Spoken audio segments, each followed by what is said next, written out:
What is up, guys? Welcome back to another UFC video. In today's video, I'm going to be talking about random fights I would like to see in 2025. Now, random, I mean not super high level marquee matchups that we all know we want to see. Islam Makhachev versus Ilia Topuria, John Jones versus Tom Aspinall, stuff like this, matchups we all know we want to see. I'm going to try and get a little bit creative, talk about some lesser known fighters, maybe some lower ranked guys, and we're going to match them up, see if we can create some pretty fun matchups here to see next year. So we're going to go ahead and get right into it. Our first matchup in the flyweight division, I would like to see Asu Almabayev versus Tagir Ulanbekov. Now, Tagir, he's booked to fight at UFC 311 versus Clayton Carpenter. Now, Clayton Carpenter is a very good fighter, undefeated prospect in his own right, but I do think that Tagir will get the better of that fight and get the W there.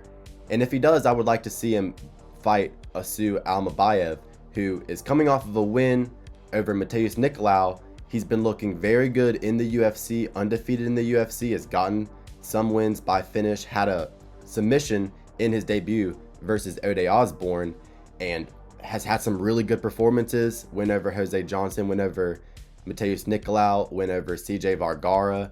He's putting together a nice little win streak, trains with Shavkat Rakhmonov, high-level grappler, has been put in a few submission attempts that were very, very deep, and he always was able to fight out of them. He has a lot of heart. Tagir Ulanbekov, of course, brother, trains with Khabib, Islam, Umar Nurmagomedov, part of that family, came up with Abdulmanap, father's plan, and all that. This will be a very high-level grappling affair here in the flyweight division.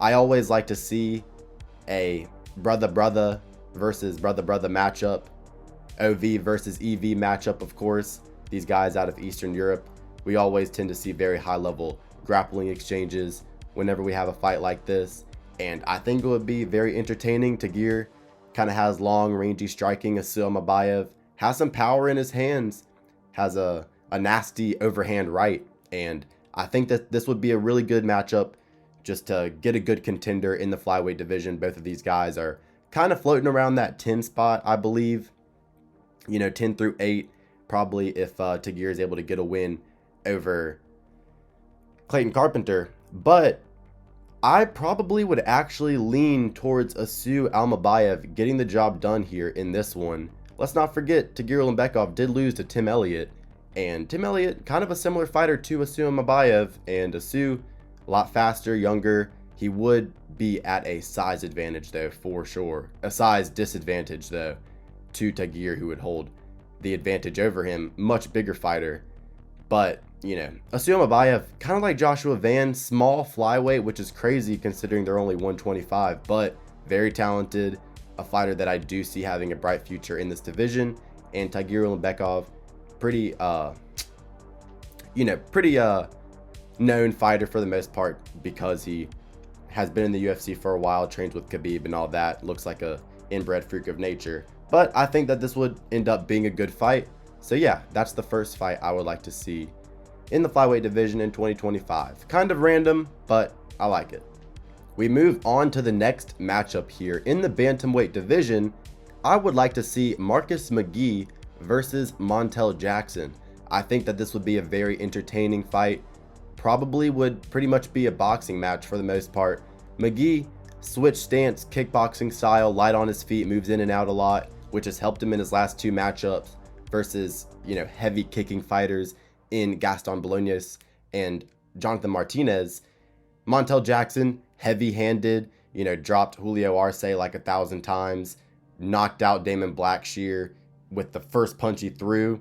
Looks to be a good prospect in this division, naturally athletic.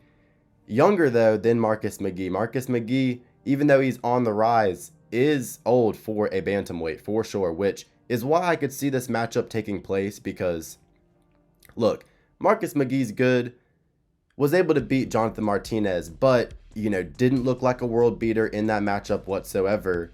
Didn't overly impress me. I mean, he got the job done. I picked him to win that fight. I bet on him to win that fight, but didn't overly impress me. I think that He's a guy that isn't going to reach the top of the division. Montel Jackson is a guy that I think has a higher ceiling. So I would like to go ahead and make this matchup to see if, Montel Jackson is able to hang with the top 15 guy. McGee, of course, breaking into the rankings after beating Jonathan Martinez. And like I said, it would just be a fun fight. Both of these guys are finishers. Marcus McGee can implement the grappling, so he could test that aspect of Montel Jackson's game. But I think that this would end up being just a switch stance kickboxer versus southpaw boxer matchup. Fun striking affair here in the bantamweight division. Both guys are powerful, explosive fight finishers. So I think that this goes without saying. It would be a great fight. I would love to see it. Throw this as a prelim headliner on a pay-per-view in Las Vegas or something like that. International Fight Week. I think that would be good for sure. Maybe not International Fight Week, but definitely put it on the prelims for International Fight Week. This would be a fun fight for sure. Most definitely. And, if Marcus McGee is able to get the job done over Montel Jackson, that just further goes to show that he's a guy that is not to be overlooked in this division. So this will definitely, shape a good prospect up in the, 12 to 14 ranking in the bantamweight division. I think this makes all the sense in the world. I would love to see it. And yeah, on to the next fight. Our next matchup here in the featherweight division, I would love to see Giga Chikadze versus Kevin Vallejos. Now, Kevin Vallejos, this would be his UFC debut versus a ranked opponent, but he's definitely already at that level, in my opinion. Undefeated other than a singular loss to Jean Silva on the second to last season of the Dana White Contender Series. Came back on the Dana White Contender Series this year, looked super impressive, got a second round TKO. And look, this guy is basically the MMA version of Ryan Garcia. Nasty boxing combinations, insane hand speed, very good footwork in terms of his boxing pressure. Giga Chikadze, former Glory kickboxing fighter, very good kickboxing overall, has had some really good TKOs in the past over the likes of Edson Barboza, had a war with Calvin Kattar, and even had a really good fight last time out versus Arnold Allen. Kind of a similar stylistic matchup, but I think that this would definitely be a super high level striking affair. Very entertaining matchup. Kickboxer versus boxer. And look, Giga is a guy that has taken his losses. He's probably not going to get to the top of the division.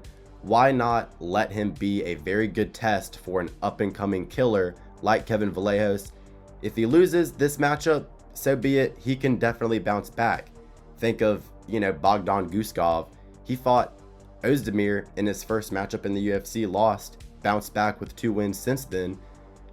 This kind of reminds me of that style of matchmaking in terms of a fighter making their debut.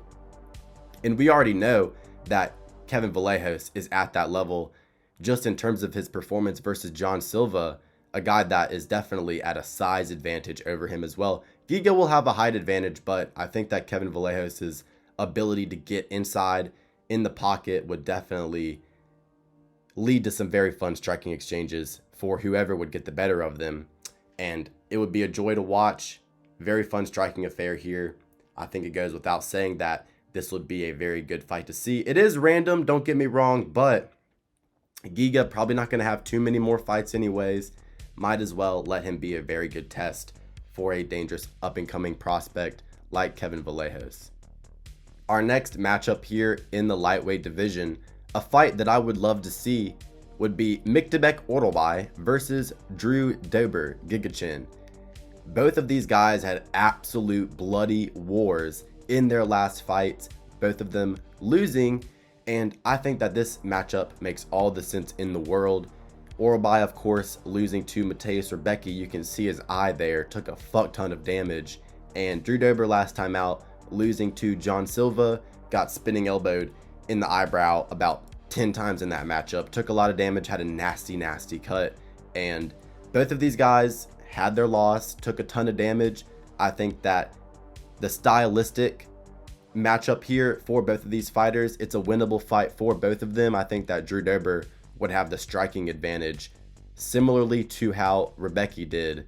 And Orolbai can, of course, get the pressure grappling going if he decides to do so, unlike his last fight versus Mateusz Rebecki, where I had $500 on him and he choked and lost because he decided to become a boxer instead of shooting takedowns like he had.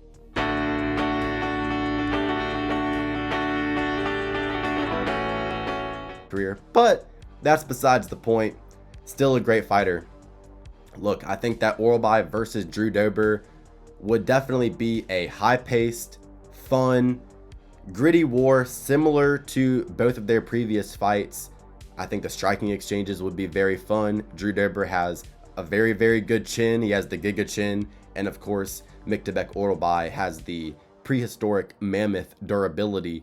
Got hit with about 10 nukes in the octagon against Mateusz Rebecki and just kept on going, just survived. I don't know how the fuck he managed to survive that third round left hand knockdown where that giant ass cut he had busted open on the canvas and he reversed position. That was insane, dude.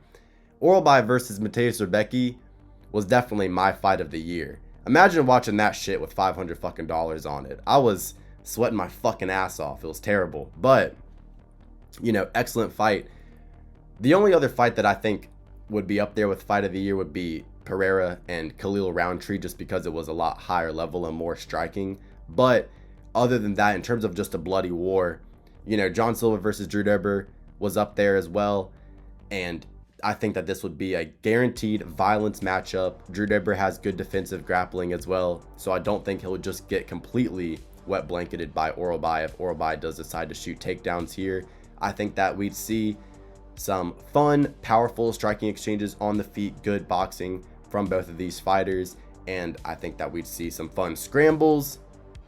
Dober defensively grappling at times, being aggressive, maybe trying to land some knees. Orolbai continuously going forward with that mammoth mentality, hunting him down like a saber-toothed tiger back in the day.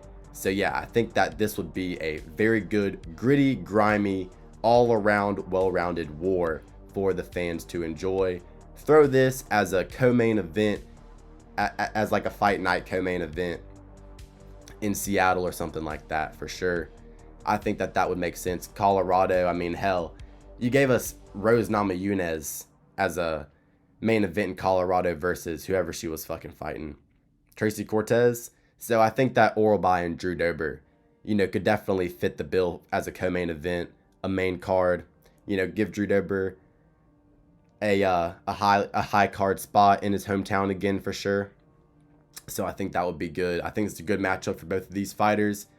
It'll be good for their resume if they get the W for either one. So yeah, I think that Orolbai versus Drew Dober, prehistoric mammoth hunter versus Giga Chin, has all the makings to be a very fun fight, and a fight that I would love to see made in 2025. Our next fight here in the welterweight division, a fight that I would love to see would be Jacoby Smith versus Zaleski dos Santos. Now, dos Santos, fun style, capoeira style on the feet at times, you know, knocked out Sean Strickland with the spinning heel kick. Had a fun fight out last time where he got a first round TKO over a short notice opponent. Had a fun fight versus Randy Brown at UFC 302, competitive as well. And he's a guy that is a well-rounded fighter, always is aggressive, brings a fight, has TKO potential on the feet, power in his hands, spinning techniques with his kicking arsenal, and does have a submission game. Jacoby Smith, on the other hand, coming off of the Dana White Contender Series, he was my number one prospect to watch from this season's Dana White Contender Series. He reminds me of a young DC mixed with like Movsar Evloev, for example. Super high fight IQ, very, very high level wrestling as well. If you rewatch this dude's Dana White Contender Series fight, you will see what I'm talking about. The skill level is definitely off the charts. Power in his hands for sure. He's had a lot of just one punch knockdowns and one punch TKOs on the regional scene in Fury FC. And he just highlight reeled his opponent on the Dana White Contender Series. It was an insanely impressive performance. And I can just tell from the eye test that this dude's going to be special. Entertaining fighter as well. Even when he implements his wrestling, He's a guy that makes it super entertaining, hitting just the biggest high crotch slam you've ever seen, suplexing guys, hitting these nasty Peter Yan-esque sweeps from back position and stuff like this. This dude is a very high level prospect, and I think that both of these guys have big power in their hands. We can definitely see a knockout in this fight for sure, and the grappling as well on both ends would be a sight to be seen for sure, because Dos Santos, he's going to threaten those submissions, and I want to see Jacoby Smith, have to work through some of those positions against a experienced veteran in this division like Zaleski Dos Santos. So I would love to see this matchup. Kind of random because, Dos Santos was just booked in an old head versus old head matchup versus Nicholas Dalby before Dalby pulled out and he had the short notice guy. But I want to see Dos Santos face Jacoby Smith. That would be a very good test for him in his UFC debut. I really do have really high hopes for Jacoby Smith's career, and I think that this would be a good test for him in his debut, and I also think it would be a very entertaining fight on the feet and on the ground. In the middleweight division, a matchup that I would like to see is Bo Nix versus RoboCop. Now, of course, RoboCop is already booked to fight Jared Cannonier, I believe in February. He's going to win that matchup. And look, the UFC is going to try to push Bo Nickel into a high-ranked matchup to skyrocket him up the rankings so they can eventually give him a title shot, of course. He is their UFC golden boy, and, they're putting him on the main card of UFC 300, the John Jones card, UFC 309. They're just shining him up as much as they possibly can. And they've been giving him easy matchups, and Bo Nickel last time out against Paul Craig didn't look too good at all, and he would tell you that he dominated that fight and he outstruck him completely, 30-27'd him. Look, that was not a good performance whatsoever. And the thing that bothered me the most, like most people, is that he didn't shoot any takedowns. I want to see Bo Nickel's grappling and wrestling get tested at a high level. If he loses a matchup, so what? He's in his late 20s. He's got plenty of years to develop and continue his career. I want to see Bo Nickel in a sink or swim moment. And I think a fighter that would put Bo Nickel in a sink or swim moment would be RoboCop.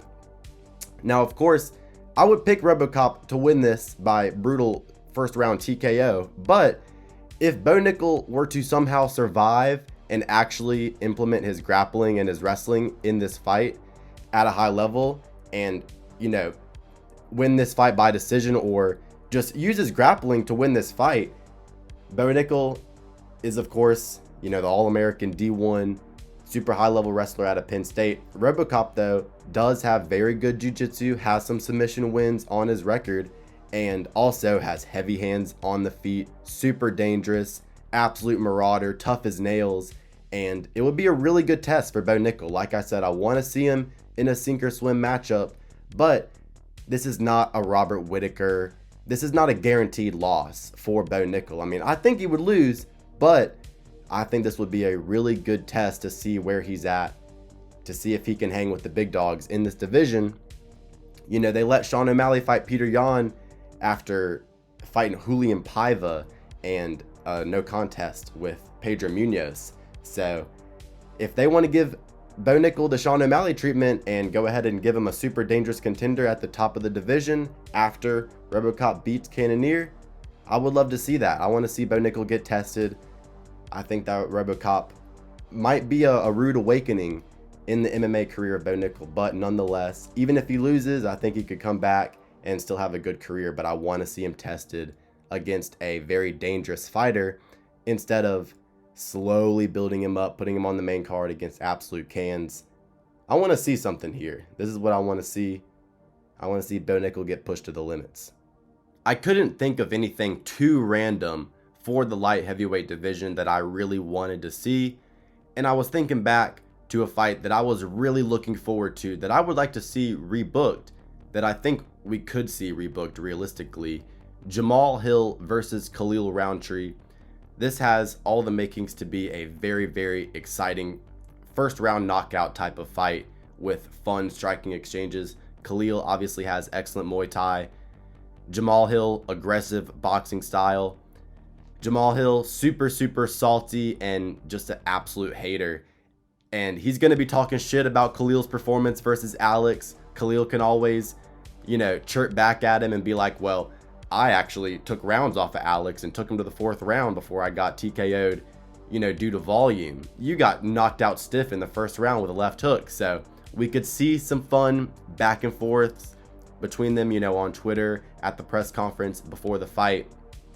And I actually think this fight kind of has aged better now that both of them have lost to Alex.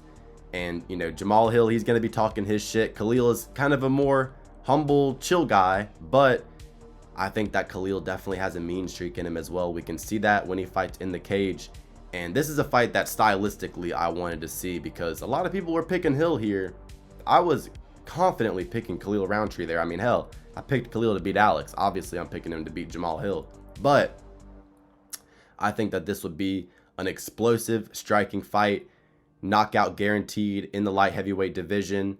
I think that Khil would definitely be trying to use a lot of kicks versus Jamal Hill, considering they'd both be southpaws in this matchup. I think that that would make this be less of a slow fight, because normally when you see southpaws versus orthodox fighters, it tends to be a little bit slow, feeling each other out.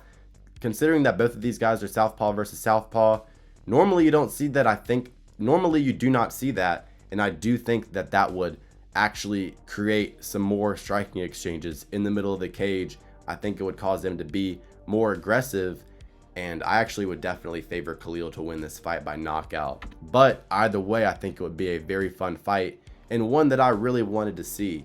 That UFC 303 card left a horrible taste in my mouth. I really wanted to see Conor versus Chandler and Hill versus Roundtree, but Poatan versus Yuri 2 was cool, but my boy Yuri got stained, so I was sad about that. But either way, in the light heavyweight division, this is a fight that definitely needs to be rebooked, and a fight that I really want to see happen in 2025. I think we can see this happen if Jamal Hill beats Yuri. I think we can see it happen even if he loses to Yuri. I think that Roundtree's next fight will be Jamal Hill regardless. So I'm looking forward to this one, because I think that this is probably the most realistic bout out of all of these that we see take place, other than maybe the heavyweight one. But without any further ado, we're going to go ahead and get into the last matchup. Last but not least, we have the heavyweight division. I would like to see Denise fight Tai Tuivasa. Now, both of them coming off of losses. Denise lost to Marcin Tybura last time out, and Tai Tuivasa, of course, on a horrible losing streak. Rosenstrike, Pavlovich. I mean, it's just, we're losing count. Volkov. I don't even remember the last time Tai Tuivasa won a fight. But I think that if he is going to win a fight, it's got to be against a guy that's going to go out there and strike with him and have just a gritty striking affair in the pocket. And I think that Denise is the guy to do that. Former Glory kickboxer. He's a guy that does have high level striking, but he does like to slug and get dirty in the pocket at times. Had a fun fight versus Austin Lane in his UFC debut.